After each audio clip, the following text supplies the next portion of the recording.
Hey.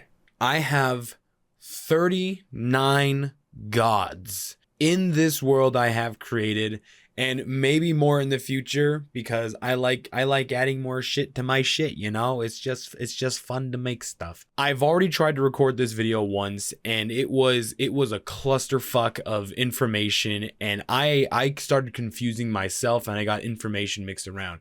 So I wrote down some stuff this time so I can have clear, coherent thoughts and hopefully talk about things in an order that will make sense. So with that being said, I'm gonna kind of go over the general like outline of what I got written, and then we'll get into some fat ass details. Yeah, sound good? Okay, let's go. First off, gods. Gods are made to maintain a power balance on Ethos in the greater universe.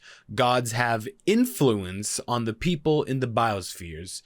Vasilius created the blooming gods, Vasign and Atakun, and then from light came darkness. We'll get into that later. Realize you can't have something without its opposites existing, so with that, it creates a balance / harmony. Created the biospheres and the blooming temples. Gods would later fight for power and balance during the harmonizing, creating Skathan as it is today. Gave the task to the blooming gods to create a working, living world. Blooming gods then created their children. Then we'll go into the Utopian, Dystopian, Neutopian, and Progeniture Gods. Those are the factions that I've created for the gods. Gods are not invincible and all-knowing, powerful beings, yet they are immortal, but they do have flaws, and it's really funny because in Fragments of the Lost Tome, the game, I'm gesturing over here to my D&D table because it's right there. Anyways, Mirage in Fragments of the Lost Tome campaign talks about this, and I'm not even sure if Andrew, the player, has an idea of like the gods and exactly how they work, because I've only given all the players like enough information for them to understand, but not so much as to where they know like a lot of, they don't have my knowledge, I guess is what I'm trying to say.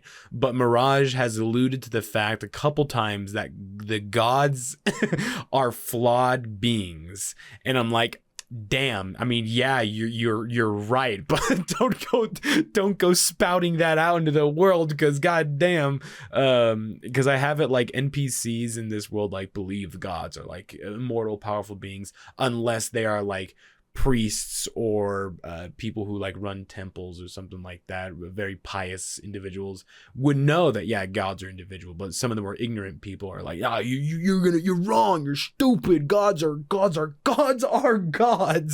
Okay, so yeah, they are immortal and they do have flaws, but they're not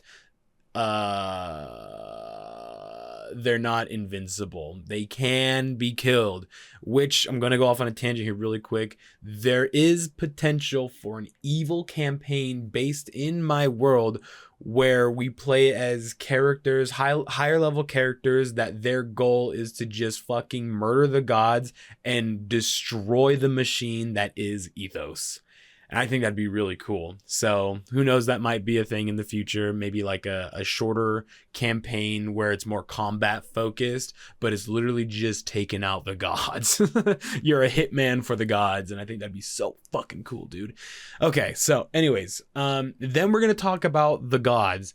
Hopefully all of them in one video. The last time I tried to make this video, I spent an hour talking about the Dystopian Gods alone. And there's so much information, so I might just do a general overview of the gods, and then if you would want to see more in-depth version of like this video, I guess, or I can do separate videos on different gods, because there's stories written about them.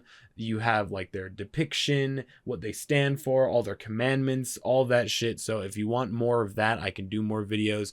But for today, and because there's so much information, I'm just going to do a general overview of all the gods and kind of how they work together. Yeah. Real quick, just for my own sake and for my own mind, we're going to go over all the gods, and I've written them in a list in a way where it should make sense, but we'll see how that goes. So first we're going to talk about Tigaln, Casaed, Diyone, Fexonius, Syphix, Kilo, Faen, Epheli, Syme, Marinus, Atsun'ta, Yalor, Owaeyr, Zaphelion, Kaiser, Hecost, and Sivik, Allguard, Toaroecca, Casaed, Rai'ek, Ilya, Lumi, Athymir, Muse, Tenet, the God of Secrets, Atrozal, Nexia, Vywrath, and then we'll go into the Progeniture Gods, which are the lesser gods. We have Hell Prime, Stygian Supreme, Valenford, Casaed, Fader Kai, and Acrodamus. 39 motherfucking gods. First, there's some things we need to talk about before actually talking more in depth or in detail about the gods. First off, Vasilius created the blooming gods when he came into this blank canvas of a reality. If you watched the last video, you would understand what I'm talking about. Vasilius goes through the rift after the ending of Misery's End, comes into this new reality where there is nothing. There is absolutely nothing. So he needs to get back through the rift to find his home, right? So in order to do that, he has to create a machine to power the rift. That machine is Ethos and the other biospheres. Now, when it comes to the other biospheres and the world of Ethos in general, there's going to be another video explaining more about the world of Ethos and the other biospheres that I have in mind. But like I said, there's so much information about this. I can only do so much in certain videos. So we'll get to that in another time, but look out for that one, because that one's gonna be fun. So where was I? Vasilius rift. He has to make a machine, which is Ethos. In order to maintain Ethos, he believes he has to create beings or creatures to do certain tasks for him, to maintain balance on Ethos while he is away. He wants to make sure that Ethos is going to run itself when he's gone. He wants to create a machine, and the gods are a part of this machine that is Ethos, okay? So the way I think of this world and its gods is they are all a part of a large machine, which is Ethos and the greater universe that Vasilius has created, okay? The reason why I have 39 gods is because they are all specific cogs in a machine, and they work to create balance, which is this energy flow that surrounds Ethos and the other biospheres, okay? Vasilius creates the blooming gods. This is what we're going to get into. No, it's not. I lied. I'm lying to you. The gods in this world have, quote unquote, influence. Influence is the word I'm going to be using a lot to describe their power. Like I said, this is a machine. The gods, their power is described as influence over everyone in this world. Every god in this world has some sort of influence on every single person in this world, and every single aspect of this world has to do with the god's power, okay? So the reason for that is, oh shit, where was I going? The reason why I say they have influence and like everything relates to a god is because in this world, for a certain reason, and if you've seen or listened to the Misery's End podcast and or listened to the other video, there's a reason for this. Fate in this world, in this reality, does not exist. Fate is not a concept in this world. It doesn't exist, and that is because the gods have influence over everything and have some sort of power over everything. I can't emphasize this, everything in this world. So fate doesn't exist because the gods are doing something to either guide you along a path or influence you to do something. It's not fate, it's the gods. It's the machine. You are part of the machine. You right now are part of this machine. But no, even the mortals and the creatures and everything that walks on Ethos is a part of this machine. And Vasilius knows this, and he doesn't give a fuck about anything else because he believes they're all them are little ants. He just needs this thing to keep running so he can go through the rift and you come back in and out just to get home. That's his whole goal. That had to be emphasized. That influence is a word I will be using, and that's to describe that the gods have power and literally touch everything on this earth with their power. Okay, moving on. So Vasilius creates the Blooming Gods. The Blooming Gods is what we're going to get into right now. Who are the Blooming Gods? What are they? What are they doing here? Why? Who? Why is they? How are they? You know? Okay, so we have 3 Blooming Gods. 2 of them were created by Vasilius, Atakun and Visaion, the goddess of the biosphere and the god of day. They were created by Vasilius, and it was to create ethos and to create light, so energy and the world. That was the 2 main things that Vasilius created to start this machine, to start everything, to start life in this blank canvas of a reality. However, he did not realize that if he's going to create the god of the day or the god of light, that from having that, something else would spawn from light, which was darkness, shadow. After Vasilius had created Visaion, the god of day, from the shadows came a sentient being that kind of, I don't know how to describe it, but like responded to energy being created, I guess. So the opposite of Visaion is the god of the night or the god of darkness, Goal. And he wasn't created by Vasilius intentionally. It just kind of spawned because of the energy that Visaion created with light. So too came darkness.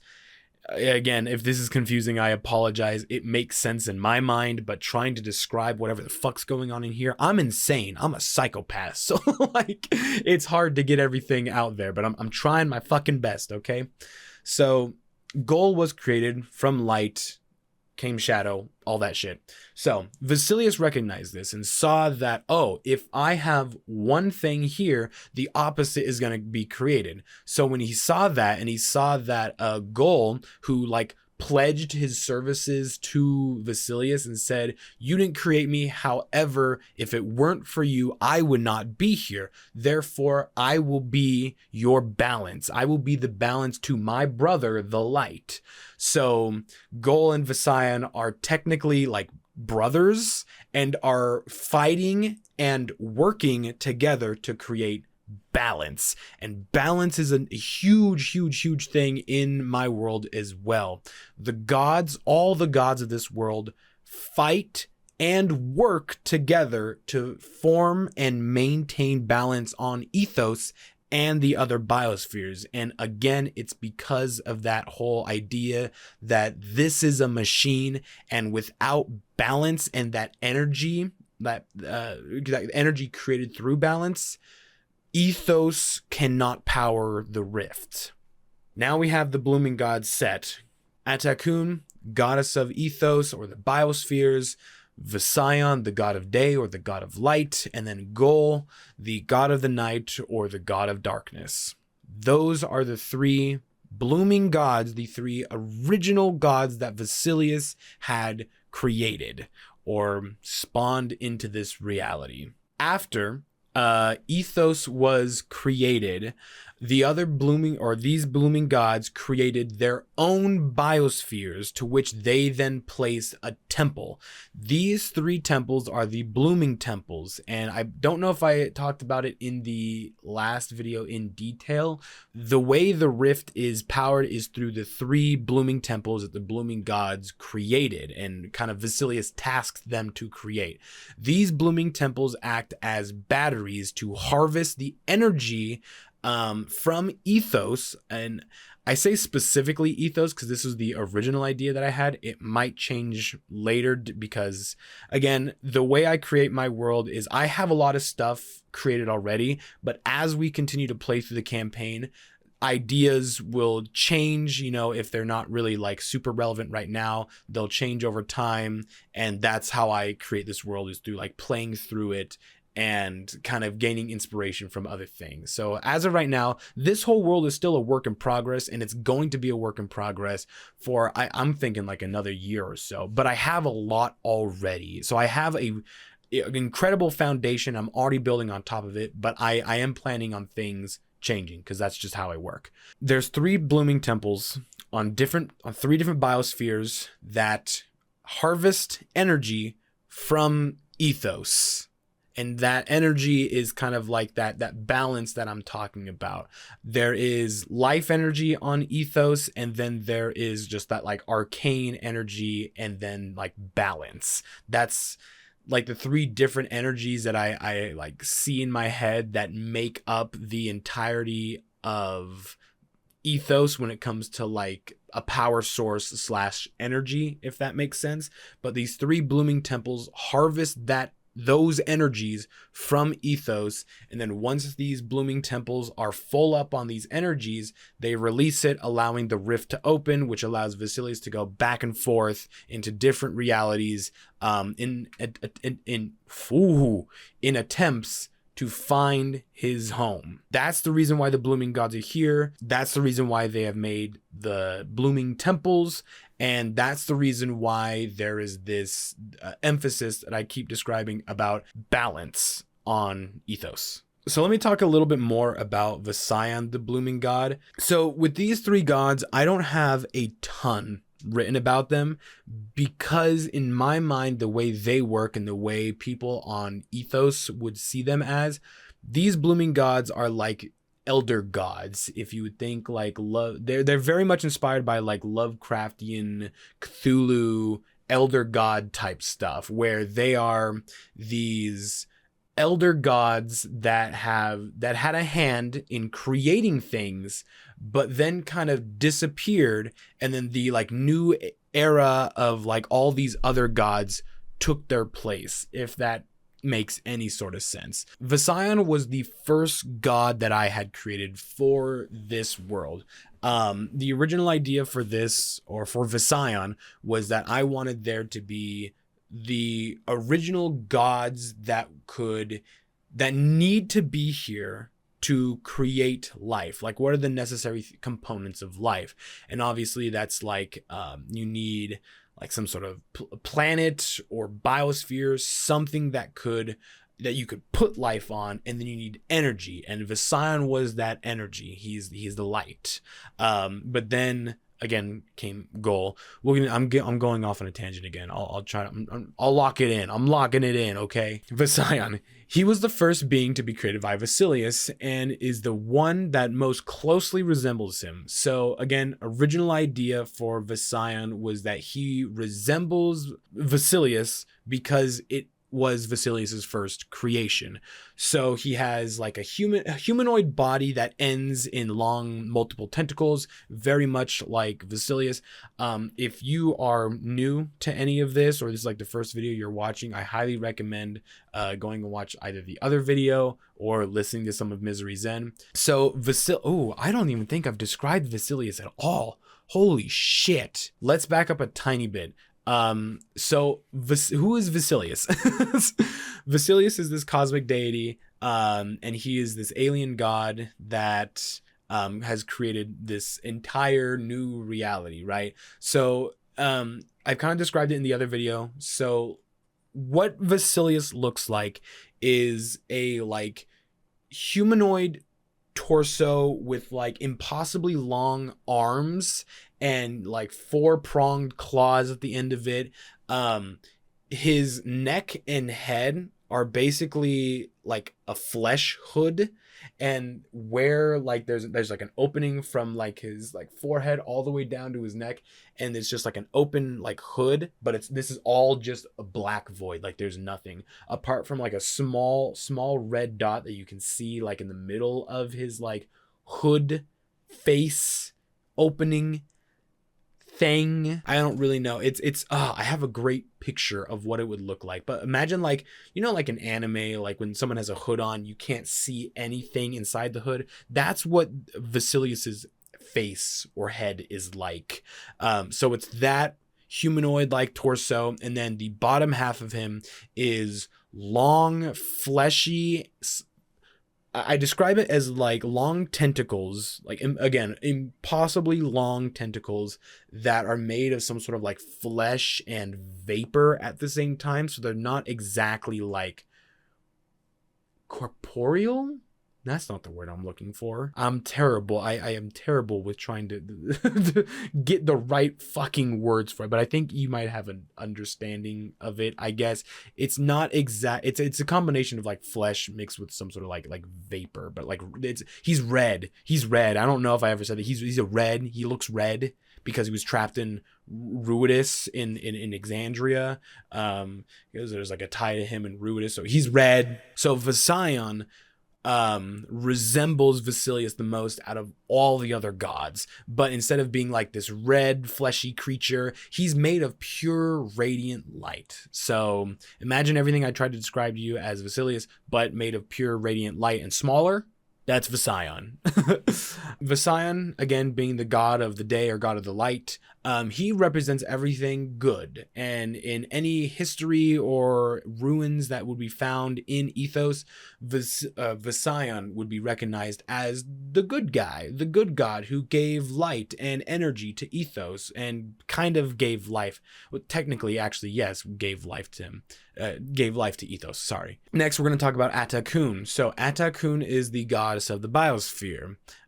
She is the biospheres. Like, wherever there is a biosphere, Atakun has had a hand in creating it. The original idea is that Atakun is Ethos, and I think that still holds true. However, there are other ideas that I've been playing around with, that there are other biospheres that the gods like reside in, the blooming gods reside in. However, Atakun does have like a consciousness in Ethos. So what I have written here for Atakun was that she was created by Vasilius to be a living, intelligent being that could maintain balance on and within the biosphere. She has no physical body, as she is the biosphere. She is the world. She is so water though. That hurt. She did create a home on Ethos. Deep underground, underneath her temple, is a beautiful paradise. She created a large tree where she has placed her consciousness. At the core of this tree is a bright light of pure life energy. Strands of energy can be seen flowing around the tree and into the surrounding flora and fauna. The same energy can be seen flowing above the tree, spreading across the ceiling. This energy is what gives life to the continent in which her temple is located. The original idea for this is that there are 3 temples on Ethos, but with new ideas that have come in, there are other biospheres. Ethos is just one of them, and her temple is not located on Ethos, but she does have think of Elden Ring Erd trees that are buried deep underground, that have branches that spread up into like the actual land of Scathen. That would be her consciousness, or like other parts of her body that she's like put into Ethos, so that she is like, think of like Atlas holding up the world. That's like Atakun and her like big ass Erd trees holding up Scathen and Ethos, and branches that like go into the soil and into the earth, give life to Ethos. That's why there's so much like efflorescence. The this big ass region, which is supposed to be like the home of the elves, is a beautiful lush paradise. Basically, like everything here is just beautiful. I want you to close your eyes. Let's do something. Close your eyes. Close your eyes right now. All right. Picture yourself in what you would consider to be a natural paradise. Is it like trees? You're in a forest? Is it rolling green hills of grass? Is it a calming beach with white sand?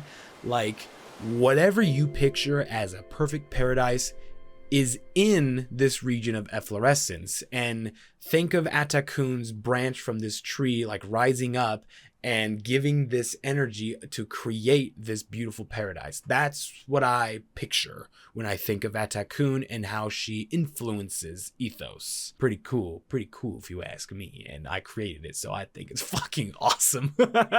Next we have Gol, the god of the night, the twin brother of Visaion. Gol was a surprise to both Visaion and Vasilius, as he was not intended to exist.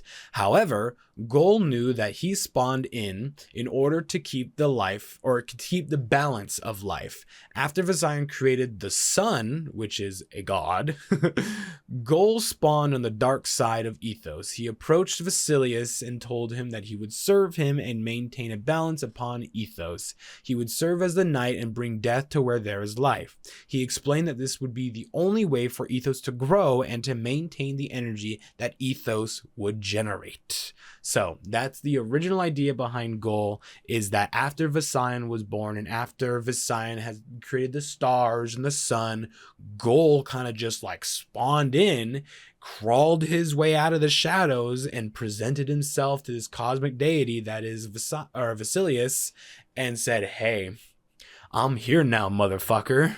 You didn't create me, but you had a hand in creating me, and I'm gonna work for you now because I'm alive, and I kind of owe it to you." So when it comes to Gol, Gol is supposed to be like, again, the twin brother of Visaion, so he's supposed to look like Visaion. But think of the description that I gave of Vasilius, but instead of flesh, it's just pure darkness, like a actual moving shadow. That's kind of how I picture Gol to be. So yeah. I've described Vasilius, I described how the gods work and their influence, I've described the blooming gods, how they have a hand on Ethos and the other biospheres, their temples, how they harvest energy from Ethos. So that was a lot. That was quite a bit, but this is going way better than the other time I tried making this video, so we're doing so much better now. After the blooming gods were created, Vasilius looked down upon them and said, "Make this world work. Make it a living, breathing world that life can survive on so that it may power my rift. Make this a machine that works." And they said, "Aye, aye, Capitan," and they went to work. So the blooming gods created their children. I put this in quotes because I based the Pantheon that I made off like the Greek Pantheon. And when I was doing some research, I found it kind of weird because it was like some gods were like kids to other gods or children, but then weren't. And then like these two like had a kid, but like these two might have been related. So I don't really know how that all worked.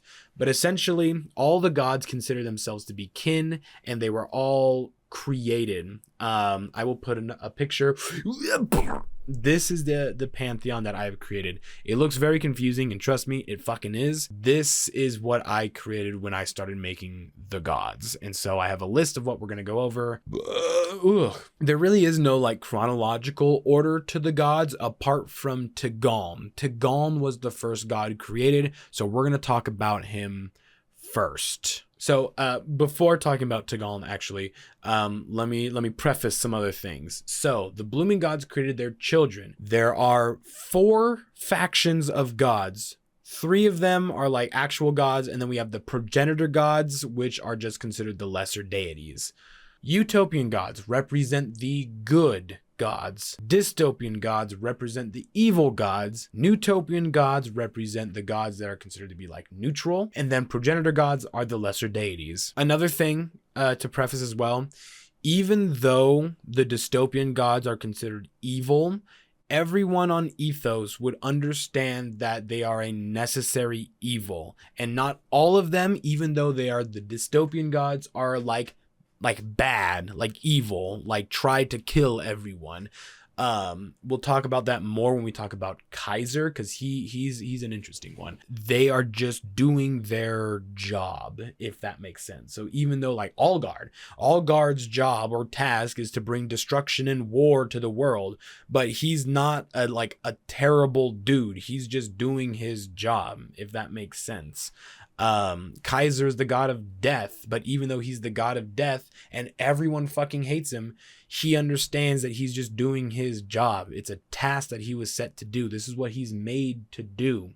And he's not a bad god. He's actually very graceful. He's very kind and understanding. And when he guides people to the spirit realm, to the afterlife, he tries to be as compassionate as possible, because he knows that like these are mortal creatures and that they have like feelings which some of the gods can't really understand or comprehend. I just wanted to preface that, like, even though there's good and bad, they're necessary good and bad. Balance is the key to ethos and the key reason why the gods do what they do. Also, just to touch upon it again, gods are not invincible. They can die, but they are immortal, so they cannot die of natural causes. And even though the gods have fought each other, they still haven't killed each other. That being said, let's talk about the gods of my world. Again, I'm going to do quick overviews of all the gods since I have 39 of them. I probably won't go into descriptions and everything. I just want to talk about them, touch base on all of them, give you an understanding of how all of them work, and then we'll move on. And if you want to hear more about the gods, let me know. Leave it in the comments below. I'd love to talk to you more about my gods and the things I've created, because this is a joy. It's a joy to do this. I love it. I love it. Okie dokie, okie dokie. Tigaln. Tigaln is the god of life and the creator of the elves. Before talking about him more, all the gods have had a hand in creating the races of Ethos. I have a list of like which god created which race, but we won't talk about that because it's not a huge thing, but it is for Tigaln, because the elves believe that they are superior to everyone. The elves are nasty, stuck up pricks, basically. Yeah, they're not elves are not good people in this. There are some few elves that are good people, but most elves are not good people in this world. Known as the Lord of the Gods, Tigaln was the firstborn of Atsun'ta and Vywrath. He is the giver of life and the creator of the elves. Those who worship Tigaln are devout followers of rules and the law of balance. His followers believe that there is no true evil in the world. However, those who seek to bring the world into imbalance are seen as blasphemers and must have justice brought down upon them. Tigaln's followers also pay respect to Kaiser, the god of death, as he keeps ethos in harmony. They believe that death is just as sacred as life and that it must never be tampered with. So those who worship Tigaln believe that necromancy is again like heresy, blasphemy, whatever.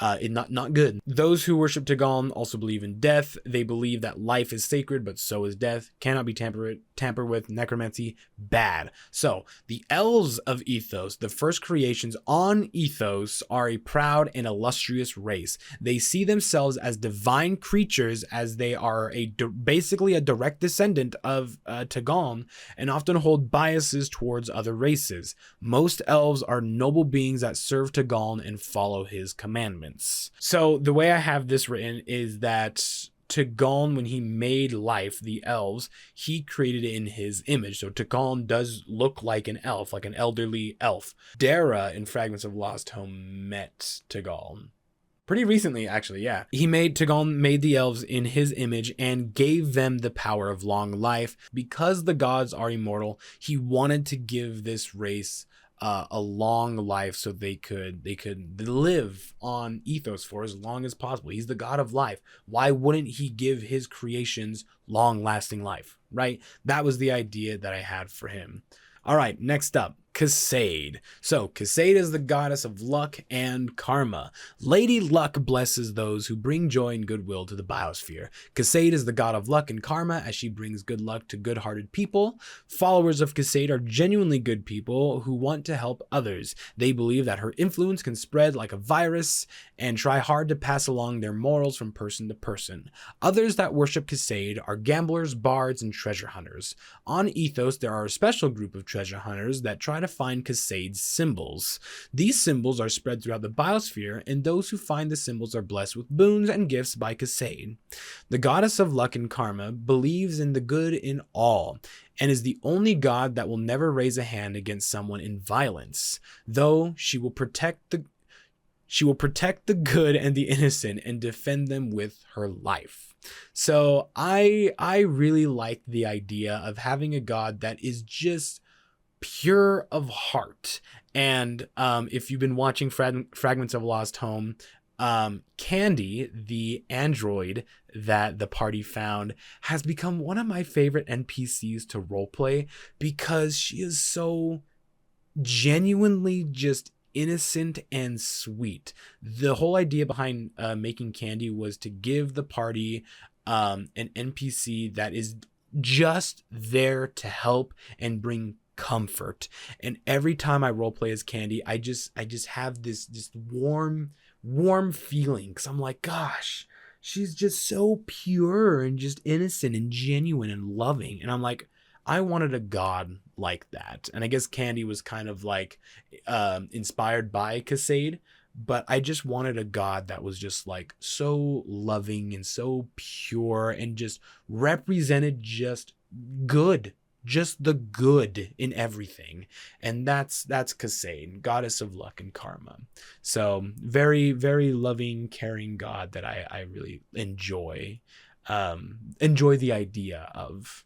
Next up, we have Diyone, the God of Love. So Diyone plays kind of a big part in Fragments of the Lost Home, especially when it comes to Mirage.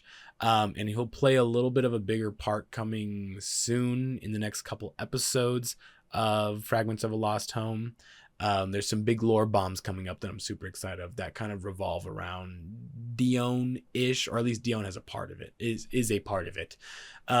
Okay, so yeah, Diyone is the god of love, peace, beauty, and fertility. There are many ways to show love, and Diyone accepts all of it, whether it is physical, spiritual, emotional, mental, or another way.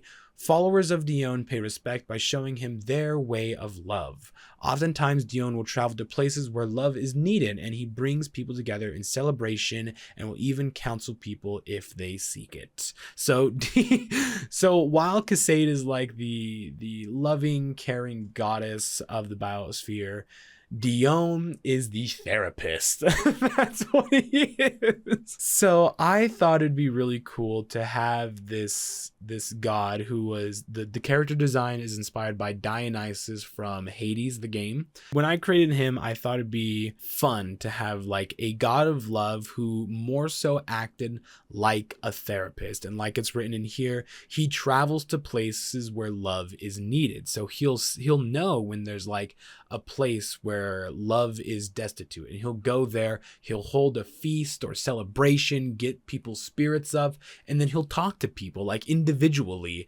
and make sure that they are feeling loved. And like I said, there's so many different ways of showing love, and sometimes it's just being there, being a listener, an active listener to someone, giving someone to talk to, or holding a conversation. Like, there's so many different ways, and Diyone again recognizes it and accepts all of it and does what he can to spread the love to everyone on Ethos.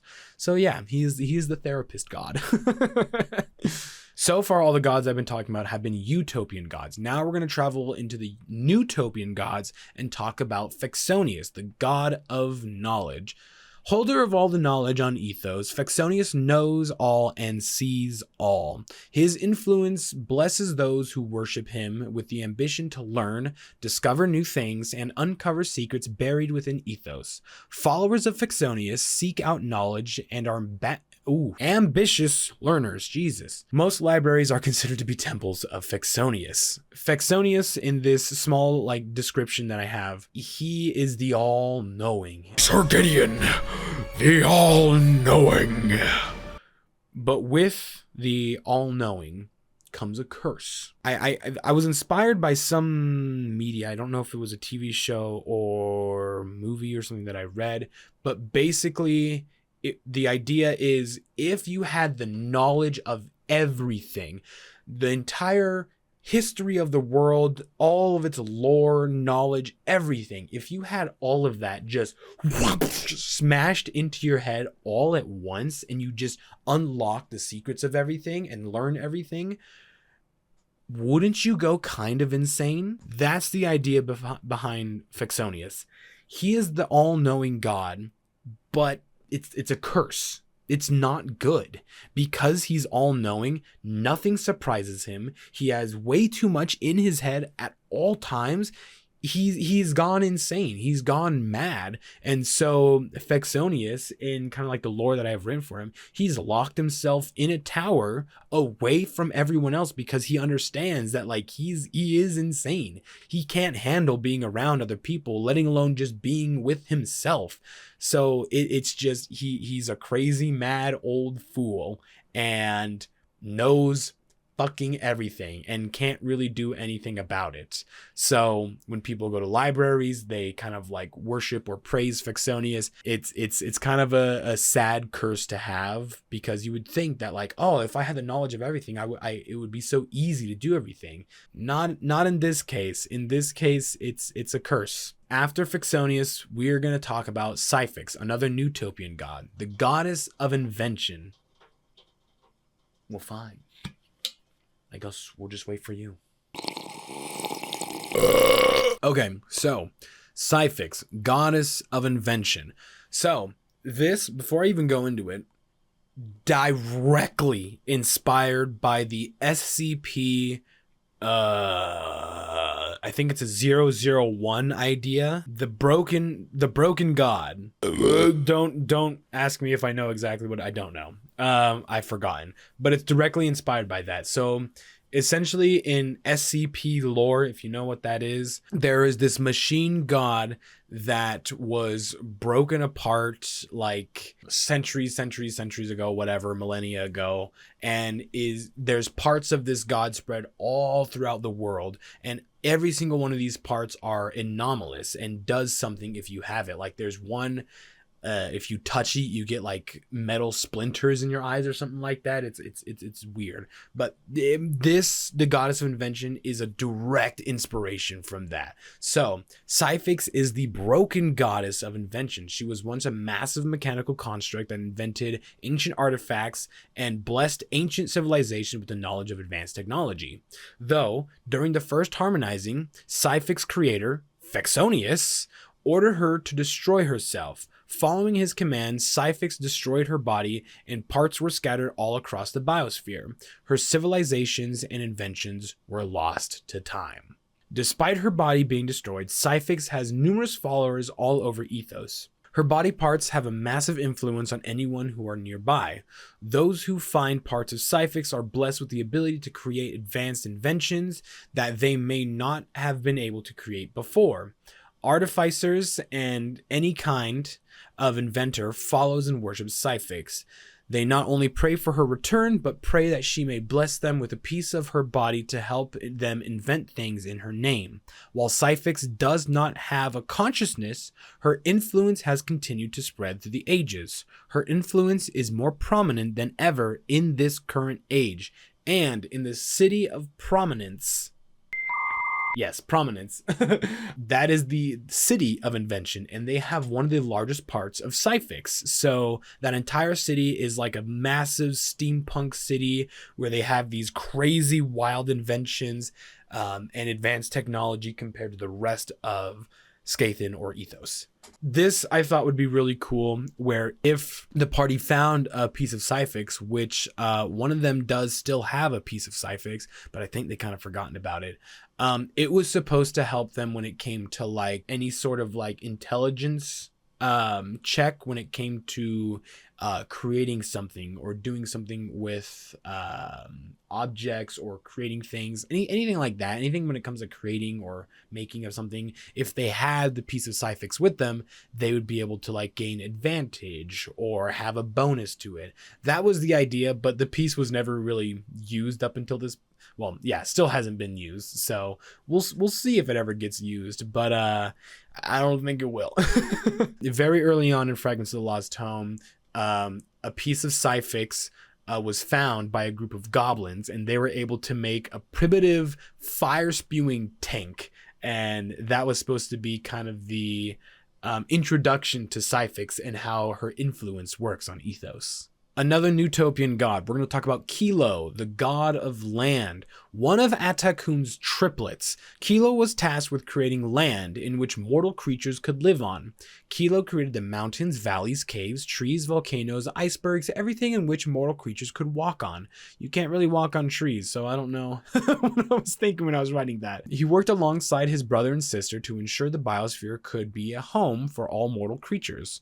Kilo and Muse, the god of art, would work together as well to create beautiful landscapes. Druids, hunters, farmers, clerics of life and nature all give thanks to Kilo. Followers of Kilo are blessed with being able to traverse the land without difficulty. It is widely accepted that those who follow one of the triplets of Atakun follow or worship the other two, Epheli, the goddess of sky and seasons, and Marinus, the god of water. Kilo is supposed to be this old soul that when Atakun created him, he spent his time essentially molding the landscape together. Dara has spoken to Kilo before in Fragments of a Lost Home, and he's supposed to be just like this old soul, kind of cheerful type of rock god. His form, I guess, the way he's depicted in the world, was inspired by the Rock Eater from oh my god, what's it called? Not Neverland. The Never-Ending Story.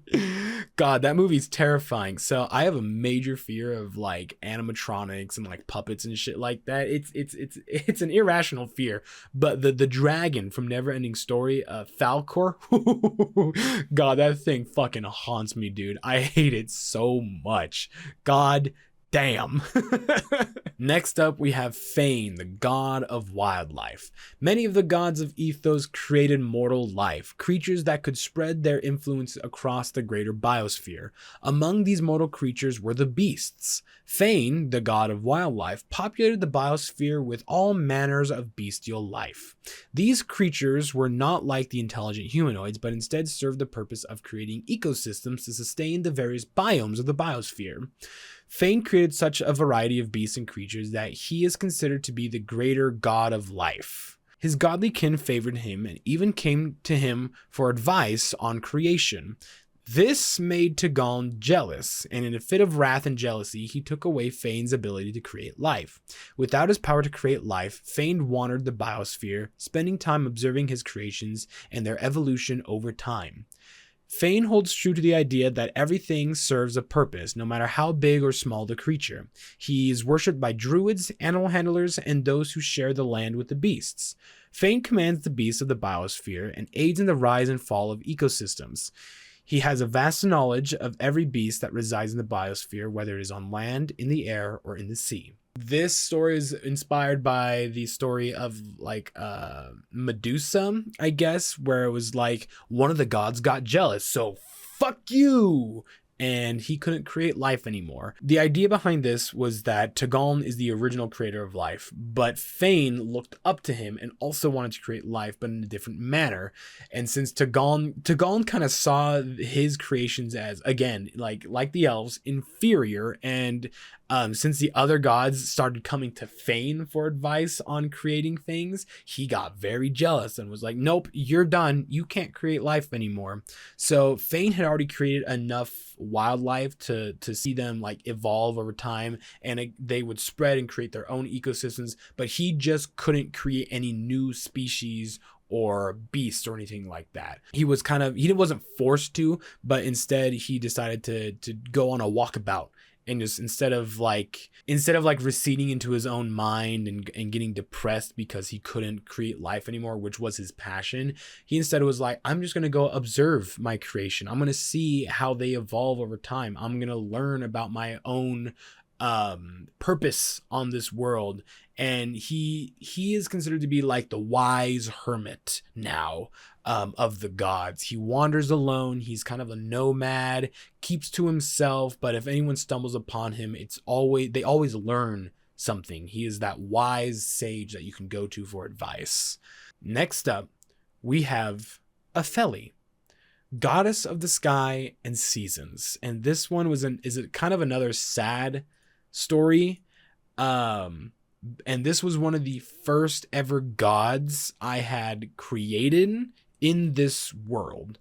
Apart from like Vasilius and the Blooming Gods, this was the one that I created a story with and put them into Ethos. Epheli, the goddess of the sky and seasons and the first daughter of Atakun. Her winds are felt all throughout the biosphere, and all respect the change she brings across Ethos. She is regarded as the goddess of change, the wind wraith, and the queen of the four seasons. Most of her followers are farmers who pray for good weather and rainfall, and people who seek change in their lives. Her temples are usually adorned with colorful mosaics and an open roof to receive whatever the weather brings. Many people love the story of Epheli, as it shows that the gods have emotions and struggle in their divine lives. Even those who do not worship her feel sorry for her and often pray that her dream will come true. While the goddess does walk among Ethos, those who are wise give her a wide berth as to not disturb her. Scholars who have studied Epheli say that the land around her goes silent and there is a sadness that can be felt in the air. I created a story before I wrote this description of like Epheli and kind of like what she is, what she stands for, who follows her, and all that. Epheli is the goddess of the sky and the seasons. However, she can't get to the sky. She can't reach the sky. So she instead dreams about flying and living in the sky. I forgot exactly like why she couldn't. The idea was that what if you are a god, you are this divine immortal being. Your task is to influence the sky and the seasons, things, above you. Wouldn't you be that person in the sky? You'd be there to directly influence things. But I'm like, what if you weren't? What if you couldn't reach the thing that you were tasked with influencing or tasked with directing? She has the power of the sky and the seasons, and yet she can't reach the sky. So she is bound to Earth. She's the creator of the skies, but bound to Earth. That was like the story that I made. She can walk along Ethos, walk along this world, but she is just sad that she can't be in the sky. The thing that she created, she can't reach. She instead started dreaming. She started sleeping and dreaming about being one with the sky. The creator of the skies being one with it. Athemir, the goddess of dreams, we'll get into that later, helped her like achieve her dream of being in the sky by giving her a permanent dream. So Epheli is always sleeping. She's sleepwalking.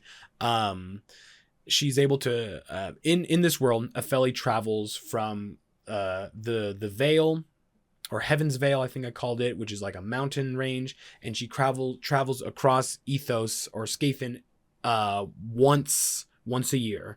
And it's a big, huge event that goes on. Whenever she walks, she's technically sleepwalking. And like I said, there's like a silence and a sadness about her because all she dreams about is reaching the sky. And whenever people see her, like Epheli, the actual god, when she's walking, she always has one hand reaching towards the sky. And this god is supposed to be like Titan size, Colossus. It's massive, tall god, with like a humanoid body. She has a little bit of a different design, but I don't have it written here. But I know what it is. But anyways, she always reached towards the sky and is just barely able to touch the sky, but cannot. So this is supposed to be like a sad kind of story. And the idea of this, again, is supposed to be like, you are a creator of the skies, yet you can't be amongst the sky. You are bound to earth. You have to stay down here, and you are forced to like look up at your creation that you will never be able to touch. And so it was like this torturous kind of sad thing that I wanted to create. And again, that idea is just, you created something, you can't have it though. Next up is Syme, the goddess of flight and freedom. This creation, Syme, is a direct creation from Epheli, and this also ties in with Ethemir's, the goddess of dreams, power. When Epheli fell asleep and started dreaming, her dreams were so potent and so powerful that Epheli's dream manifested Syme, the goddess of flight and freedom, who is what Epheli wants to be. Epheli wants to be something that can fly and reach the clouds in the sky and be amongst it. Syme is a manifested dream. It's a dream come true. So, Syme, this chaotic being, is the manifestation of Epheli's dream self. With the help of Ethimir, Syme was born. Syme stands for freedom above all else. She believes that all beings should be free to do what they want, and on occasion will cause mischief in large political cities. Her large wings allow her to fly extremely fast with ease and grace. She stands with no god, but will ally with a god if their goals align with her beliefs. Followers of Syme are often vagabonds or travelers, though those who follow Syme and live in the city are considered lawbreakers, renegades, or punks. She is just this lovable kind of childlike god that was created from Epheli's dream. Think of like the part of your brain that has your childlike wonder and dreams and kind of mischief. All of that is taken out and made into a physical thing. That's Syme from Epheli, if that makes sense. She is supposed to be this kind of like childlike, a fun mischief maker that kind of just does whatever the hell she wants to do. So it's just kind of supposed to be a fun god, but it's also a little sad because Syme is what Epheli wants to be. So it's a little sad, just a little bit, but it's still fun. Syme is a Utopian god, by the way. We went back to Utopian Gods. And now next up, we're going back into Neutopian Gods. We're going to talk about Marinus, the god of water. One of Atakun's triplets, Marinus controls the waters of the biosphere. He commands the tides, the currents, and even sea life. He created the merfolk, and with the aid of Faen, he created great leviathans used to defend his domain from those who seek to bring harm to the waters. In order for life to be sustained, the biosphere required water, so Marinus flooded the biosphere and separated land from sea. Many sailors, pirates, and those born from the sea follow and worship Marinus. Sailors especially worship Marinus and offer tribute in hopes of receiving his blessing of calm waters and safe travels. Marinus is known for working alongside Toaroecca, the god of storms, punishing those who defy him with disastrous waves. Marinus champions the idea of the ebb and flow of life. Much like the tides on a beach, things come and go, but everything continues to move. Those who worship Marinus also understand that water is ever-changing, ever-flowing, and does not discriminate against others. Water will flow and conform to whatever holds it. It will fall with the rain and even change forms. Marinus was supposed to be like a simple god. He has this whole understanding and kind of will tie in how water works to life and how kind of the world works, but he's a simplistic god. He controls the waters, he lives in the waters, he defends it, and if someone needs a blessing when traveling along his domain, as long as they respect him and his domain, he blesses them. And if you're gonna fuck up his waters, he's gonna fuck you up. So there's really not much more to it. There's not a huge story as of right now regarding Marinus. He's just supposed to be kind of like a simple dude that understands his task, and if you respect him, he respects you. All right, back into Utopian Gods. We got Atsun'ta, goddess of agriculture and growth. Atsun'ta was given the power of both Tequilo and Tigaln. She grew from a small flower into the being that she is today. Her understanding for things that grow is greater than anything on the biosphere. Her influence helps crops grow and allows the land to bloom with various flora and plants of all kinds. Farmers worship Atsun'ta and will build shrines to thank her. Almost every farming village on Ethos has some kind of shrine of Atsun'ta. Followers of Atsun'ta tend to live a peaceful and simple life and are usually friendly folk unless threatened, to which they then become valiant defenders. Atsun'ta despises Sivik, Hecost, and Allguard as they go against her beliefs and directly oppose her.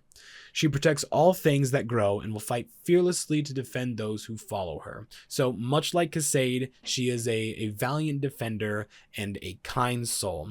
And much like Marinus, if you respect her, she respects you. If you are a farmer or anyone who likes to grow things, she considers you to be friend.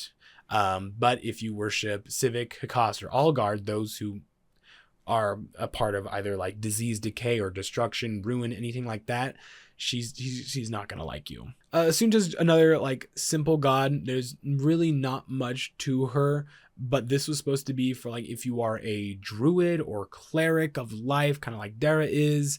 Atsun'ta's the main god that you would kind of follow or at least understand.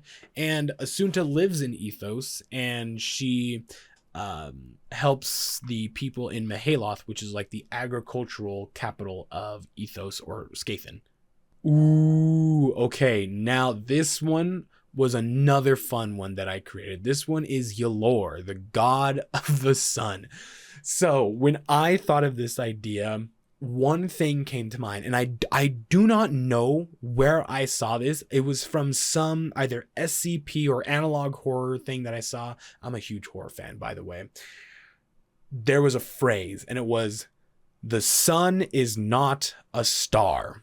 I do not know or remember where I saw that from, but I just remember seeing it and thinking it was the coolest fucking thing ever.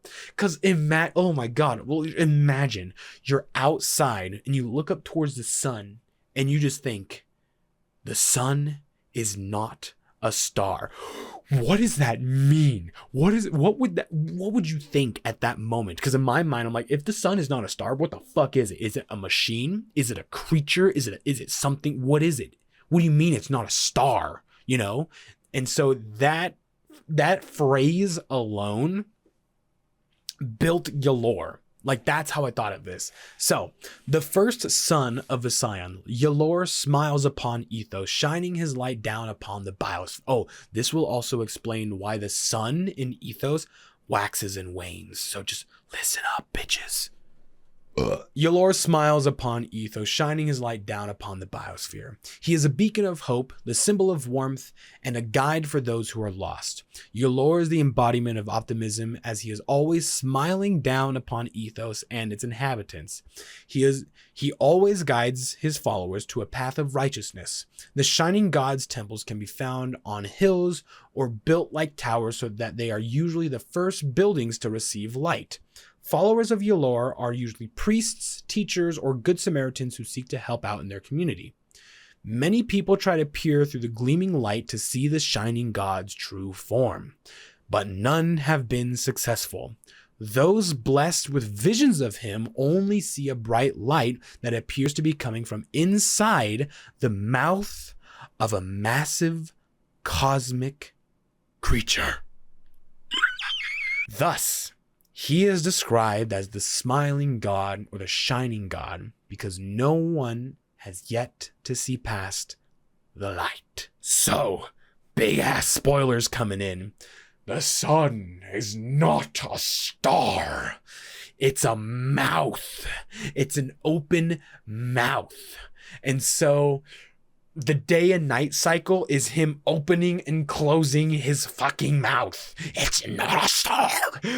Oh, I don't know why. I love this concept so cosmic shit. I fucking love it so much. So again, Ylor, no one knows his true form. All they know is that he is it's a mouth, and it can smile and it opens and closes. So that's why it waxes and wanes, because he opened his mouth to shine light upon Ethos, and then at night he closes his mouth and everyone goes night night. I fucking love Ylor, dude. I don't know why. Out of all the concepts I have, Ylor is my favorite.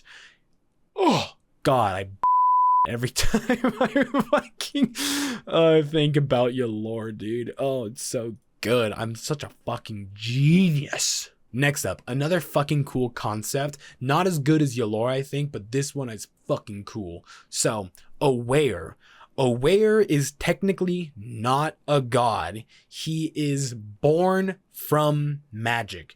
Owaeyr is a sentient life form that is magic. Owaeyr is magic. Now, I've kind of described it in some of the episodes of Fragments of a Lost Home that Owaeyr is the light of Ethos. For those who are magic users, they can see ribbons of kind of like Aurora Borealis, Northern Lights type of shit in the sky. That is the arcane energy that was released from the gods during the first harmonizing. That's what creates magic. You pull from the light of Owaeyr, this raw arcane energy, and you morph it into magical shit. Fireball, dancing lights, press to get it, girl, Ditation, all that stuff. Owaeyr is not considered a god, but he is Magicborn. So it's Owaeyr the Magicborn. That's what I have, like, that's his official title in this thing. So the Magicborn God's influence spreads all across Ethos. Owaeyr allows open-minded folk to harness the arcane power that the gods left on Ethos and use it for their own.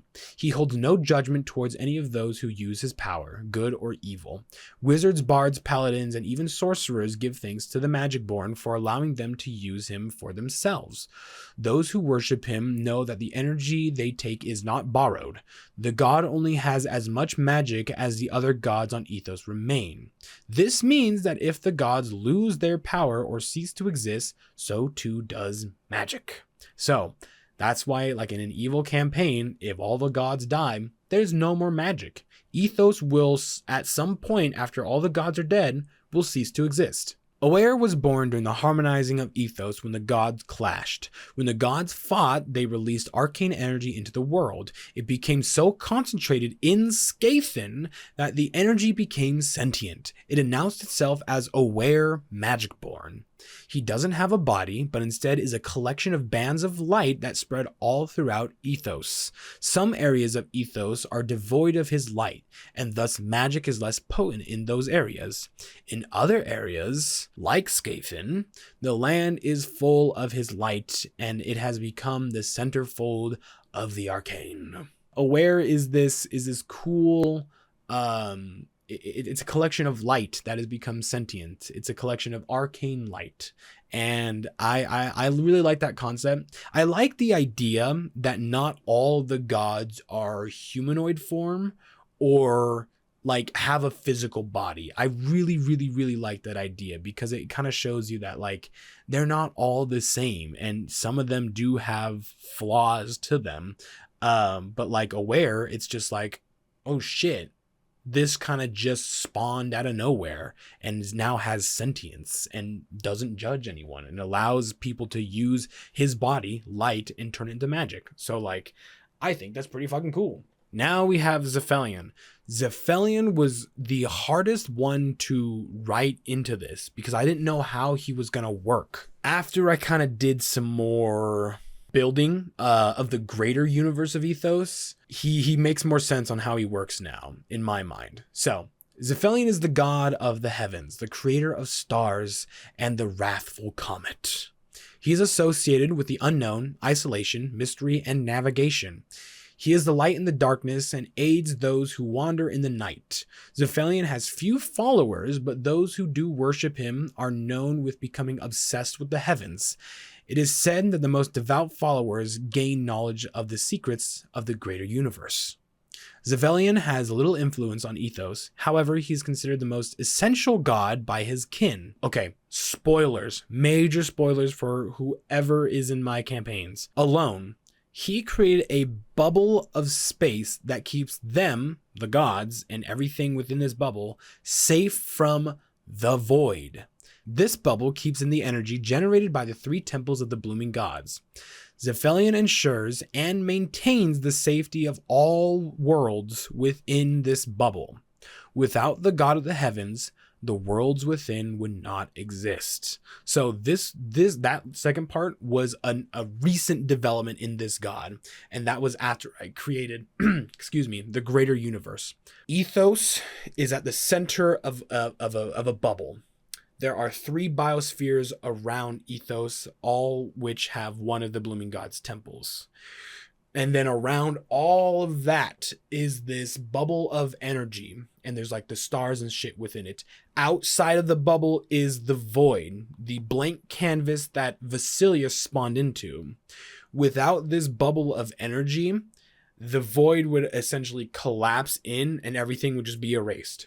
So this is a pocket of safety in this massive blank canvas that is the void. While not like, okay, so this is why at first he was difficult to write in, because I didn't know what he was going to stand for, what he was going to do. And then again, once I created the greater universe, I'm like, oh shit, what if he didn't have a ton of influence on Ethos specifically, but instead he is the guardian or defender of literally everything. Without Zaphelion defending or creating this bubble which keeps out the void, nothing would exist. Everything would be erased. So that's when I was like, that's the idea for him. This is good. This is where he stands. He doesn't always have a presence on Ethos, but is just kind of out there in this bubble. He travels from like worlds to world, travels between the space in between the worlds, and just maintains the defense against the void. It's pretty cool. I'm getting mad. Oh, titties! I just got a picture of a character from one of our most recent episodes of Fragment of a Lost Home. God damn, I can't talk about that. We still got a lot to go. Shit. We're dipping our toes into dystopian gods. We're going to start off with Kaiser, the god of death, the one who guides the souls to the afterlife. Kaiser takes the lives of those whose time has come to an end. He ensures that the souls are taken to the Pantheon, which is the spirit realm, the realm of Casaed, where they are given proper judgment. While Kaiser is one of the most hated amongst the gods, he is one of the most important. Only few on Ethos understand the god of death and his eternal fight to keep the balance of life on Ethos. He travels endlessly and performs his tasks swiftly without thanks. So this is kind of a sad story like Epheli, where most everyone does not like Kaiser because they're taking away your friends, family, loved ones. So they don't like him. So Kaiser went to Goal and said, make me invisible. Do not let anyone see me. I don't even want to be perceived. So he was turned invisible so that he can do his task without people knowing he's there. And so now he kind of lives in, not isolation, but lives a very lonely life where he does his tasks, no one thanks him, yet he is a compassionate, kind soul that tries to understand mortal life and mortal beings more than the other gods, because he understands that their life ends and they have to move on, and the other mortals who are living have to let go of this person. And so he tries to understand that and tries to be a caring, wise guide to the afterlife. And not many people in this world understand that. They just outright hate him because of what he stands for. So yeah, he's a dystopian god, but he's not evil. He's not a bad guy. And so that's why, like, even though he is considered a dystopian god and evil, he's not a bad guy. All right, so now we're going on to the twin plagues. We're going to talk about Hecost, the god of disease, and Sivik, the goddess of decay. We'll talk about Hecost first because he's a bit more simple than Sivik. Spreading as fast as wildfire in a dry field or as slow as a tortoise in mud, Hecost controls the very poison that plagues Ethos. Father Pestilence, as some worshippers call him, influenced sickness, rot, plagues, and insects that are known all throughout the biosphere. Followers of Hecost believe that sickness is the only way to be pure and free of all sin. They believe that sickness is unbiased, free of judgment, and in turn, by becoming infected with any sickness, they too are truly free. So it's a weird way to look at it, but I'm like, if you follow the god of disease, you're going to have a sick and twisted way of believing what is true freedom or free of sin and shit like that. So he's pretty simple. He's just supposed to be a nasty god that influences plague, sickness, and all that kind of shit. But since the god of disease and Sivik, the goddess of decay, are very similar, the idea was that they work together because of how similar they are. So they are the twin plagues. They were created together. So let's talk about Sivik. Sivik's fanatics have a fascination of the undead and the dying. They often build temples on blighted and ruined lands. Worshippers of Sivik show their devotion by studying and practicing necromancy. They believe that an undead or becoming one is a beautiful thing and a blessing of Sivik. Also known as the Wither Queen, Sivik reigns supreme in the Shadowfell. Her powers of decay destroyed the biosphere instantaneously when she was created. Thus, the biosphere was reborn in a new plane of existence, and Sivik became trapped in the Shadowfell. The land mirrors Ethos, but it is a dark and decrepit place where everything has rotted or eroded away. Dark beings were born from the rot and decay of the land. Although she rules over the Shadowfell, she's still able to influence the material plane. Shadow crossings appear where death and decay are abundant. These crossings are where the two planes of existence touch, allowing the Shadowfell to cross over into the material plane. So, I had this idea, and this was kind of like inspired by like insane anime power, like anime protagonists or villains would have, where like they could just, with a touch of their finger, destroy fucking everything. So I had this idea when Sivik was created, her power of decay was so raw and potent that in a flash of light, in an instance, the biosphere was immediately destroyed and became the Shadowfell. But it was so fast that it created this different plane of existence. So the Shadowfell like split off, and Sivik was trapped there because of what she like did, because of her power. But the material plane still existed. So she just boom, destroyed the biosphere, and it split off, created the Shadowfell. And I thought that was just a really stupid but fucking insane and cool idea, that her power was so incredibly deadly that it created an entire new plane of existence. And I'm like, that's fucking cool. It was hard for me to kind of write in how Sivik and Hecost worked differently but also the same. So I'm just like, what if they were twins? Because they both work towards basically bringing things to ruin, but one of them works in sickness, one of them works in decay. So like they kind of work the same, but they just have different powers, if that makes sense. Next up, we have Allguard. Almost threw up. Allguard has a huge influence over Ethos. So Allguard is the god of war and destruction. He's the first warrior, the first fighter. All soldiers, warriors, and anyone who has seen combat has been influenced by Allguard. The descendant of Kaiser, Allguard blesses all those who find themselves in combat. He has the most extensive influence of all the gods, as every person on Ethos have fought. While he has the most influence in the biosphere, he is constantly balanced by the rest of his kin. Allguard is responsible for creating the devils and the 9 hells. The hells were designed by Allguard to be a massive multi-tiered battle arena. Each of the 9 hells have different devils and environments. At the top of the 9 hells are the most powerful of the devils. The devil that has fought their way to the top, defeating all other foes, becomes the Hell Prime. The Hell Prime is the champion of the 9 hells and is regarded as the most powerful devil. Any devil can challenge the Hell Prime in combat, and over the centuries there have been multiple Hell Primes, each one with their own unique power. Devils that die in the 9 hells are reborn as the lowest of devils at the bottom layer of hell. Their memories are lost when they are reborn. Allguard has the most influence over everything. Everyone has fought before in their life. That's how he has the most influence. But he wanted more. He wanted to see if he could create a species or race of just pure insane fighters. So he created the hells and the devils. And he said, fight for me. So all these devils kept fighting and fighting and fighting. And he created this multi-tier battle arena where they would climb up the ranks until they reached the very, very top. The most powerful of powerful devils fought there.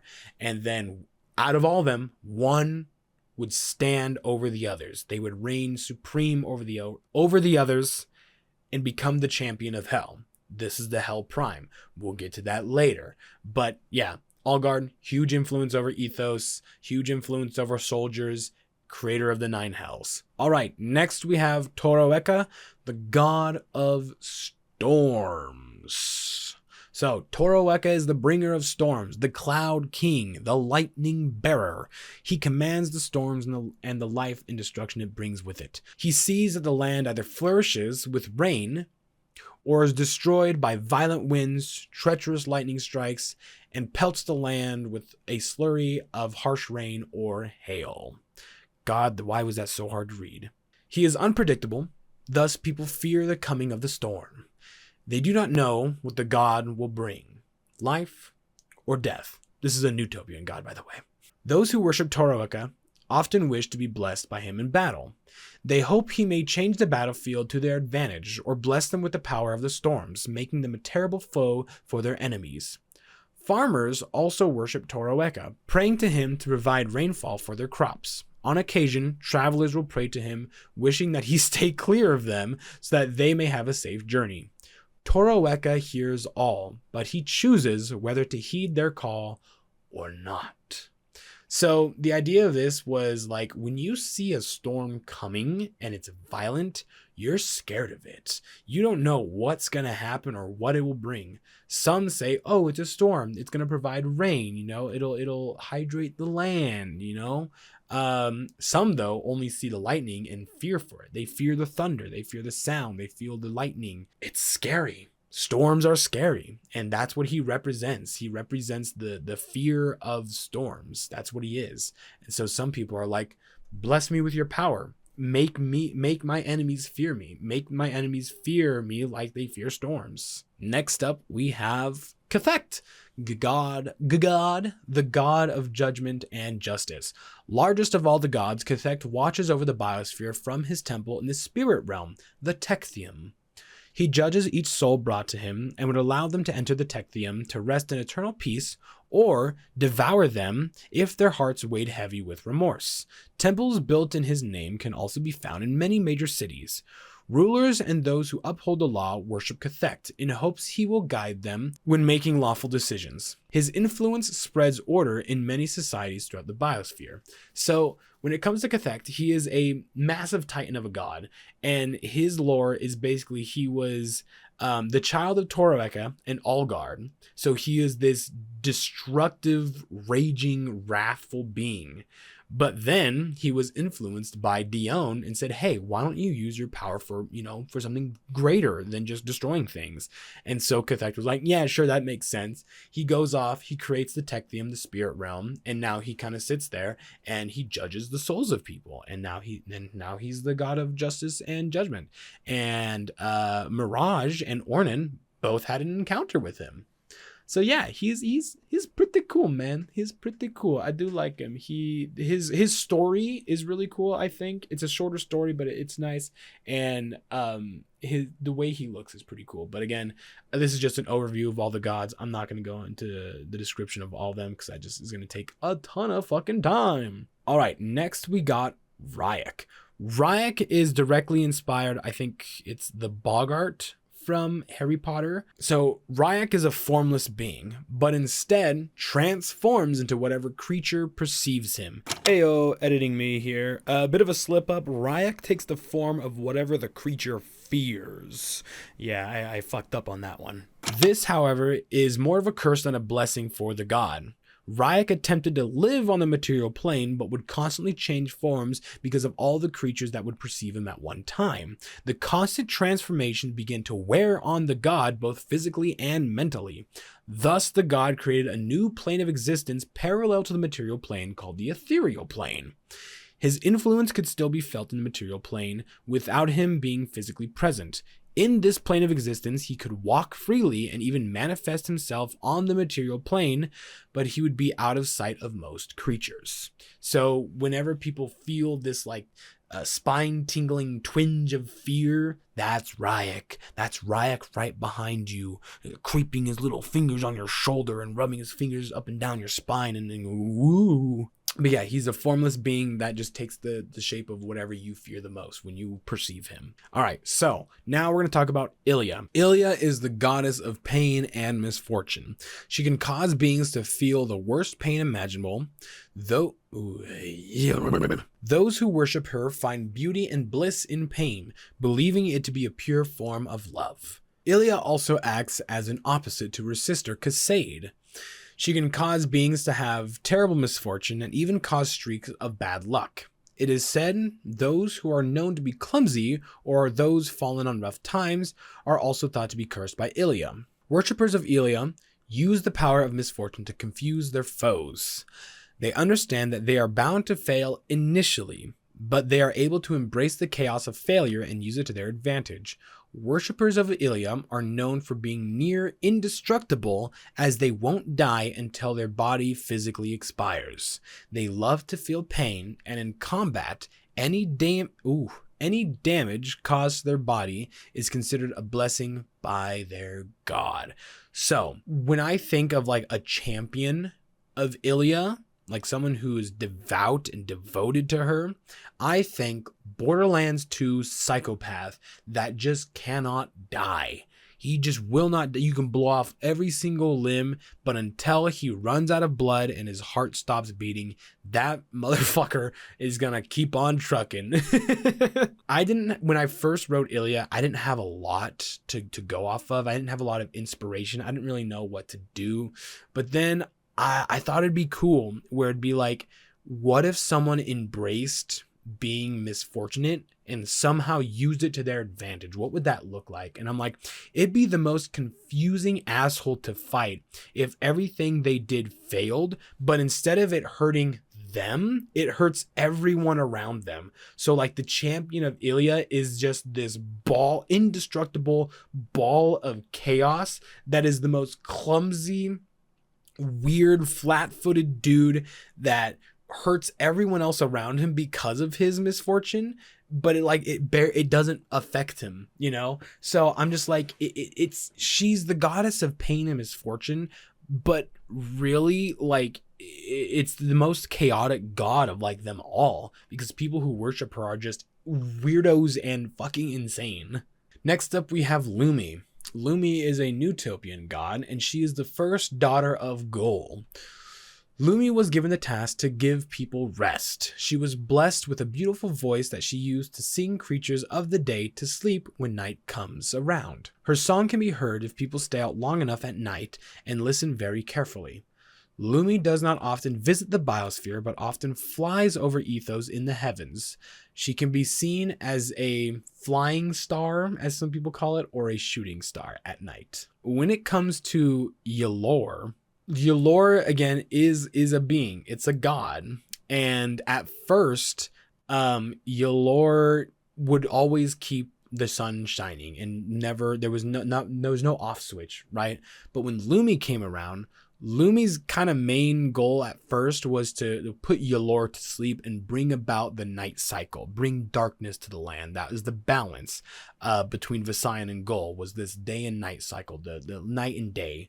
So Lumi came along and provided the night, right? But with night came sleep, and that's what she stands for, is sleep, even though she does bring around the night cycle. All right, and then we have Athymir. Athymir is the goddess of dreams. She is the defender of innocence and the champion of imagination. The goddess of dreams also serves as a messenger for the gods of Ethos. With her ability to manifest into people's minds, she can deliver messages efficiently. She brings peace to good-hearted people and those who are in need of it. While she does not have any influence on the land of Ethos, she does affect those living amongst the biosphere. Athymir and Muse oftentimes work together. It is known by most people that those who are blessed by Muse are also blessed by Athymir. So Muse is the god of art and beauty. So together, people who dream and people who are blessed by Muse are able to kind of either write beautiful poetry, paint beautiful pictures, sing beautiful songs, and it's all because like dreams and art kind of coexist together, if that makes sense. Athymir is the smallest of the gods, but they have a unique power to influence the dreams of those who sleep. They also have the ability to manifest individuals' dreams into reality.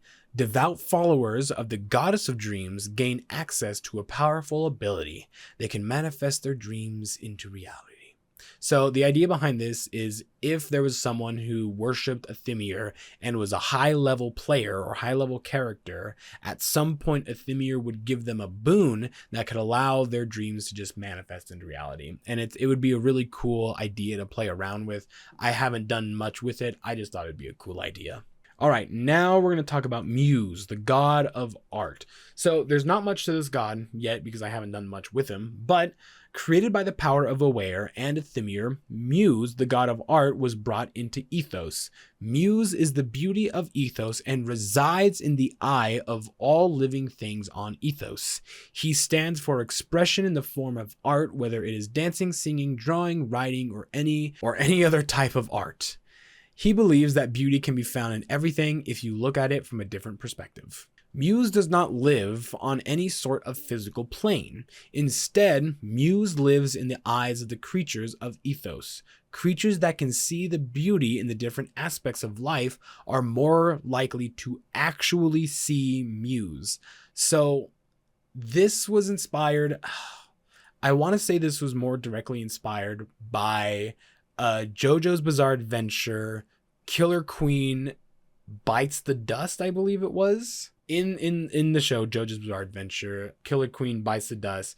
It's this thing that like lives in your eye, or not lives in your eye, but if you see it, it affects you. If you know JoJo's Bizarre Adventures, you've seen part 4, and you know Killer Queen Bites the Dust, you know what I'm talking about. Otherwise, forget everything I just said, because it probably sounds insane. The idea behind Muse is that everyone sees beauty differently, right? And they express it in different ways. Or beauty, art, they express in different ways, whatever. When someone in the world of Ethos sees something as beautiful, they are able to see Muse as well. They actually can see him manifest, but he is not a physical being. He only resides like in your mind's eye, if that makes sense. So yeah, he, like, out of all the other gods, he is the only one that doesn't have a physical form. He lives like in your mind. Dystopian God time. Tenet, God of Trickery. Tenet stands for anything involving deception and mischief. He's depicted as a snake with a humanoid torso and always shrouded in a dark hooded cloak. Those who worship Tenet are capable of hearing his whispers. Tenet is terribly quiet and speaks no louder than a whisper. Thieves and rogues will often train to hear his whispers and follow his commandments. Children and young adults are also more susceptible to Tenet's whispers, and he's often blamed when they do something mischievous. Tenet works as kind of like a bad influence. He will whisper to you and try to bring you over the dark side and try to coax you over, and try to persuade you to do all these chaotic and mischievous things, but he will never speak louder than a whisper because he wants you to listen. He wants to get your attention, and so he'll always speak in a whisper and say, "Hey, you want some cookies? I got cookies. You gotta come over here. But before you get cookies, you gotta go stab that guy like 20 times. It'll be really funny, man." The idea behind this was like, if you whisper to someone, they want you to listen closely to what they're saying. So by doing that and having a divine power, he's able to be like, come here. I have something to tell you. Come here. You know, that's the idea. Next up is the God of Secrets.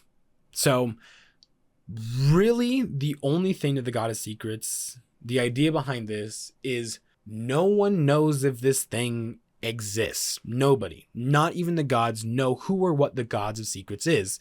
They do not know if it even exists.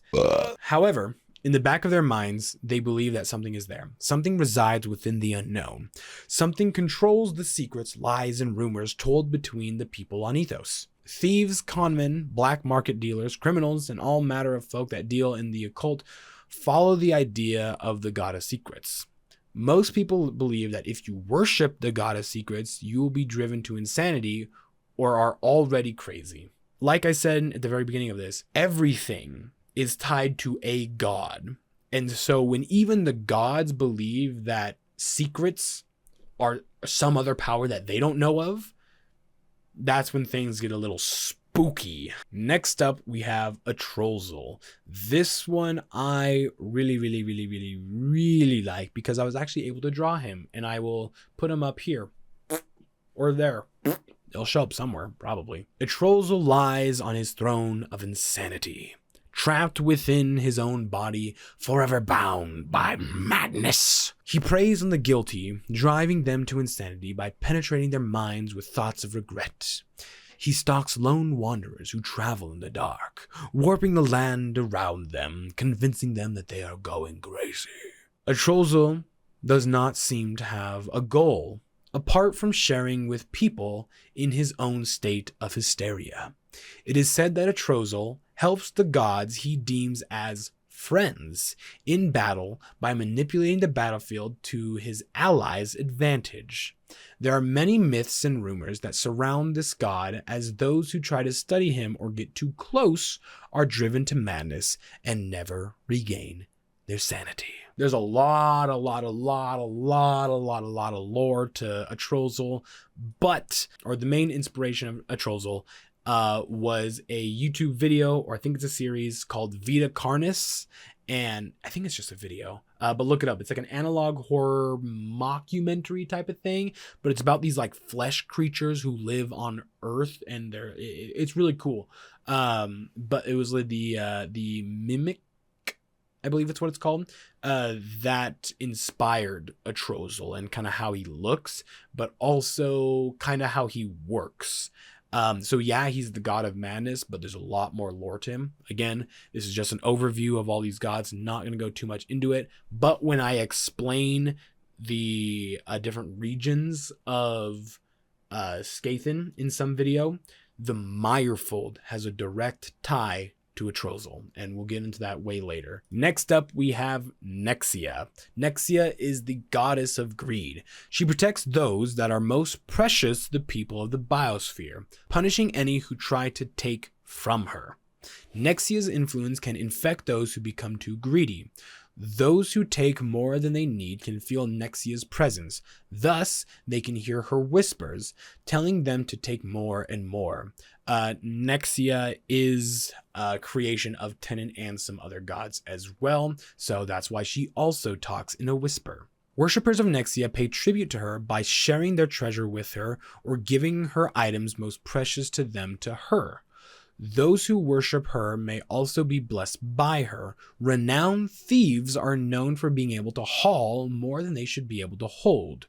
People believe that thieves blessed by Nexia are granted extra arms in order to carry more treasure. Nexia, the depiction that I've given, she's inspired by Memon, which I believe is another god of greed, but she has like kind of light green-brown skin, kind of like a crown of horns, think of like Darth Maul, and then 6 fucking arms, and she's always carrying like bags of gold with her. The original idea behind Nexia is that she was supposed to command the salt pools or control the salt pools of Nyarlathotep. Salt is a very precious resource in Skaithen, and when she found out that people were like really wanting this thing, she said, nope, it's mine now. You can't have any of it. So she created this massive construct that resides over Nyarlathotep and the salt pools. And if anyone tries to go claim salt from Nyarlathotep or the salt pools, that construct would just kill them, because Nexia just said, nope, you can't have salt anymore. It's mine. Sorry, losers. Last but not least, we have Vywrath, the God of Power. He imbues mortal creatures with power, whether that is mental, magical, or physical power. Unlike Allguard, Vywrath will bestow his power upon anyone he deems worthy or anyone who needs it. Followers of Vywrath are often leaders of some kind of group. Worshippers often display qualities of certain type of physical or mental prowess. They will often focus on a type of strength they have and try to hone and perfect it. If they show potential, Vywrath will bless them with a boon. Those who are blessed with the power have divine tattoos given to them by Vywrath. The more of these tattoos a person have, the more powerful that person is. Though every person has a different way of using that power, not two people ever use their power the same. The idea behind Vywrath is he is kind of like a half dragon, obsessed with power, and he has all this power but can't do a lot with it, so he instead gives power to people who he deems worthy or, like I said, needs it. When I thought of him, I thought of like a tribal warrior. He has tattoos all over his body. He has these wings, he's got big long dreadlocks, muscular build, and he has like Wolverine type claws that he used to fight with. So he's not like a dragon, because the way I picture it is dragons resemble power. You know, they are like the embodiment of power. Vywrath is that, but he's not a dragon, so he's like a half dragon type of thing.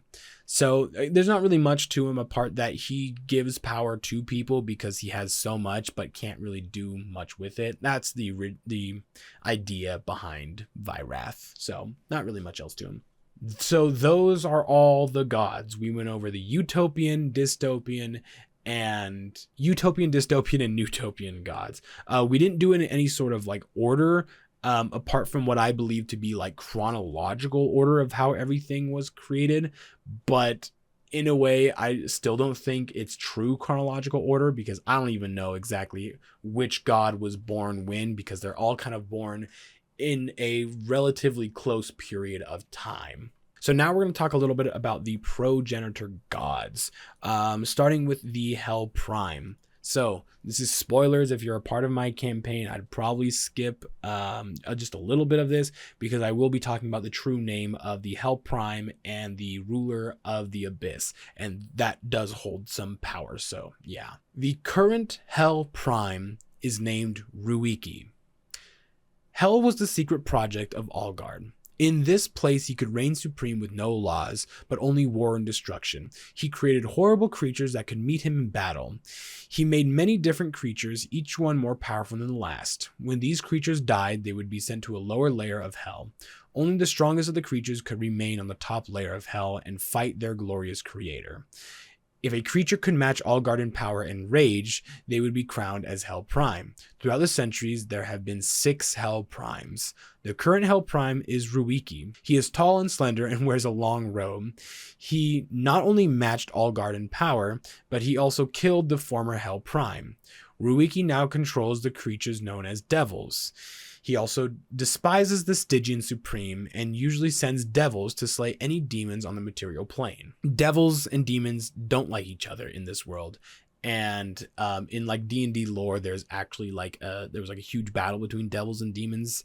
I don't know much about it. I just kind of know that that is a thing. So it's kind of similar here, where devils and demons don't like each other, and Rai'ek's just like, fuck you, and just sent devils after demons. The original idea is that like Allguard created these creatures to match him in battle, but over time I thought it'd be better if like the first Hell Prime fought Allguard, and then Allguard was like, yeah, you did well, you can be Hell Prime, and then the next Hell Prime would slay that one and become the new Hell Prime, and then the cycle kind of continues. There have been 6 Hell Primes, and then Rai'ek would challenge Allguard and also kill the former Hell Prime. So he is considered to be like one of the most powerful Hell Primes of the current age. Next, we're going to talk about the Stygian Supreme. Spoilers again. The Stygian Supreme is named Vywrath. She is the ruler of the abyss and the creator of demons. Vywrath once stood by Atrozal during the first harmonizing. However, Rai'ek casted Vywrath out into the void during the battle of Geodol. While in the void, Vywrath's thoughts expanded into the black nothingness. It had thoughts of revenge, death, and destruction. From their thoughts came the abyss, a plane of existence that embodies all of Vywrath's thoughts. It is an inky, black, chaotic place where spawns of the Stygian Supreme are born. Demons. That is what I have written here. So, like I was saying before, that Zaphelion created a bubble to protect everything. The void kind of like erases or destroys whatever it kind of touches. Vywrath, when casted into the void, was not killed, but instead created the abyss and demons. And the void kind of influenced her power and also had some part in creating the abyss and demons. So my idea is that Vywrath is a creature possessed by the void and influenced by the void and has made the abyss and demons with the power of the void. So demons and the abyss and Vywrath are kind of like a small showcasing of power of the void.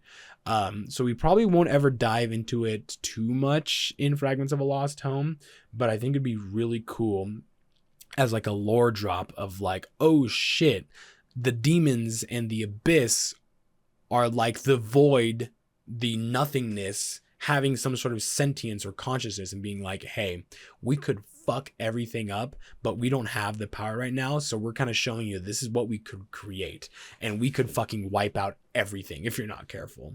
So that's kind of like a cool idea that I have, but like it's just an idea. We'll see where it goes. Next up, we have Casaed and Valenfjord.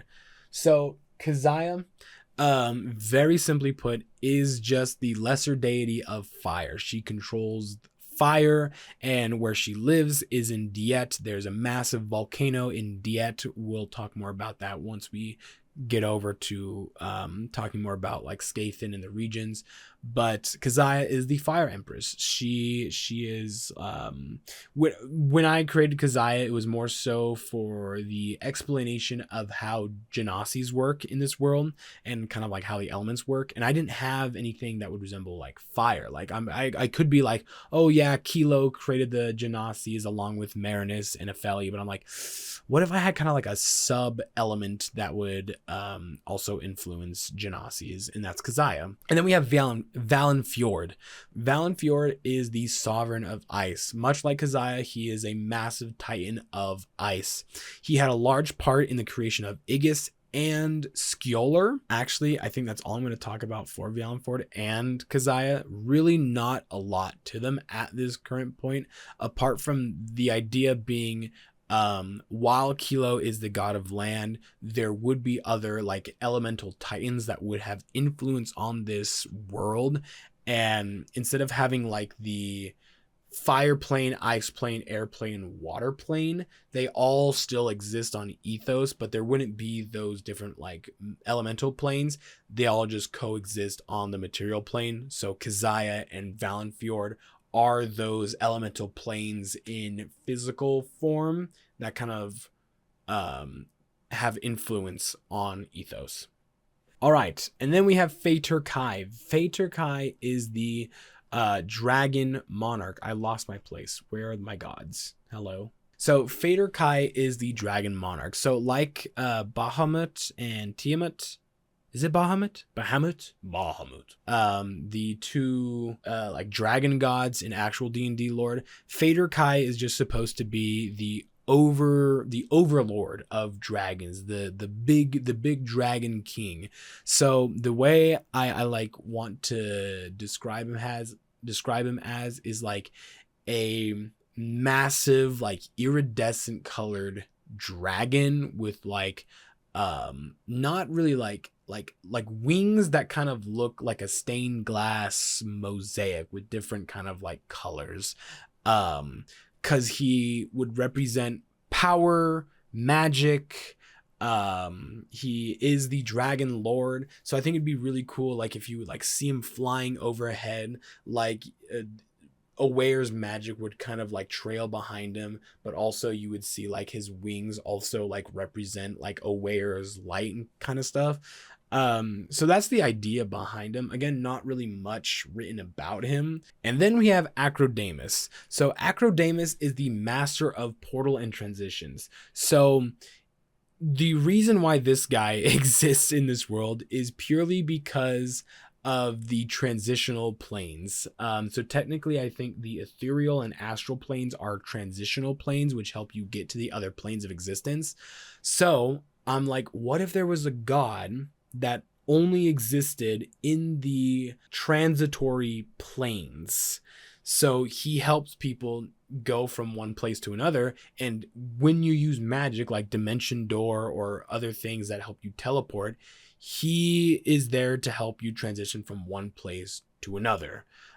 This was kind of inspired by like God of War, no, not Ragnarok, the newer God of War, 2018 God of War. When you like travel from a different plane of existence or realm, you use like use Yggdrasil to like travel on their branches to get to another realm. That's kind of what Acrodamus does, where he allows you to use portals and transition to a different like plane of existence or part of the material plane, something like that. So that's what he is. He's also inspired by Janus, I think it's the Greek or Roman god of portals. But his description and kind of what he is inspired by Smites Janus, and how he works. And I always loved Janus and the idea of him. So Acrodamus is very much inspired by that. Okay. That's it. I've been talking for over 2 hours now, but those are my gods of this world. I know I didn't really talk about the description of all these gods, but as we continue to play Fragments of a Lost Home, I assure you we'll talk more about how the gods look and everything. And again, if we want to do another video and I can tell you more about these gods, like the description or the stories that relate to them, let me know. I'll gladly make a video on that. But this was just supposed to be an overview of all the gods, my inspiration behind all these gods, and why they exist in this world. So this was a lot of information. I understand that, but if you stayed this long, then thank you, and I appreciate you. But I think that's all I have to say about my gods. I think next time I would like to talk about Scathen, Ethos, and the greater universe that I've created. If you guys have ideas or want to help me out, please let me know. Come into our Discord, DM me. I am always looking for ideas, always looking for help. Like I said, I think in the last video, I have done all of this all on me onesies, and I gain more inspiration when other people have ideas that I think are like good or could be used in this world. A lot of my players will come to me with ideas just about, hey, I have an idea for like this NPC or this person, how they relate to this place or this god, and I go hog wild in that shit. I go ham and cheese on that shit, dude. It really inspires me and really helps me create stuff. So if you want to be a part of this and want to help me out, please come over to our Discord or go over to my Instagram and DM me. I don't care. Get in contact with me. Let's work together. Let's collaborate. Let's make something, dude. I want this to be huge. I want this to be a big thing. This is my big project that I've been working on, and I'm always looking for more ideas and more help. And also if you're wanting to draw shit for us as well, I can't pay you shit, but like, hey, we're always looking for illustrators and artists and shit to like draw scenes and shit for us or whatever. So, well, that's all I have to say. I could talk so much, but also I can't. It's almost midnight, and fuck 'em, I'm tired. So, thank you for watching. Bye bye.